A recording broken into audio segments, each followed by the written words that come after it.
His family comes from Gujarat in India, and his family is Muslim, I'm Muslim. And Narendra Modi helped to orchestrate what was a mass slaughter of Muslims in Gujarat to the extent that we don't even believe there are Gujarati Muslims anymore. And when I tell someone that I am, it's a shock to them that is even the case.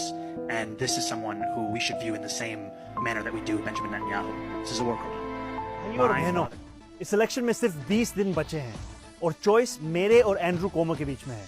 अगर आप पहली बार election के बारे में जान रहे हैं तो ये है जो एंड्रू कोमो ऑफर कर रहा है।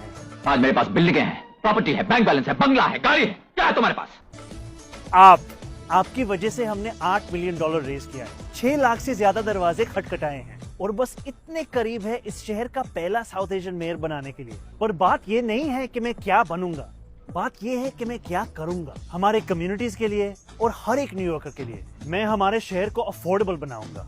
न्यूयॉर्कर्स मुश्किल से अफोर्ड कर रहे हैं रोटी, कपड़ा और मकान। मैं ये सब बदलने के लिए लड़ रहा हूँ, rent free buses, universal child care और सस्ती ग्रोसरीज के जरिए। पर आपको एक सवाल पूछना चाहता हूँ, तुमने कभी किसी को वोट किया? कभी किसी को रैंक किया? देखो, यहाँ न्यूयॉर्क सिटी में हम रैंक चॉइस वोटिंग यूज करते हैं। इसका मतलब है कि सिर्फ एक कैंडिडेट को चूज करने के बजाय आप 5 कैंडिडेट्स तक को रैंक कर सकते हो अपनी पसंद के हिसाब से। सोचिए, ये 5 लस्सिया कैंडिडेट्स हैं और मैं ये वाला हूँ। ये सिस्टम ऐसे काम करता है। सबसे पहले फर्स्ट चॉइस वोट्स काउंट होते हैं। जिस कैंडिडेट के वोट सबसे कम होते हैं उसे हटा दिया जाता है। लेकिन अगर वो आपका पहला चॉइस था तो आपका वोट खत्म नहीं होता है, वो आपके नेक्स्ट चॉइस को चला जाता है।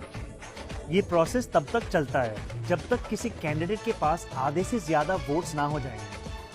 आप जितने ज्यादा लोगों को रैंक करते हो उतनी ज्यादा आपकी बैलेट और आवाज में ताकत होती है। इसलिए मैं चाहता हूं कि आप मुझे, ज़ोहरान ममदानी को, अपने बैलेट पे पहले नंबर पे रैंक कीजिए। और सिर्फ मुझे नहीं, बाकी बैलेट भी जरूर भरना। ये 3 दूसरे कैंडिडेट्स हैं जिनको आप रैंक कीजिए।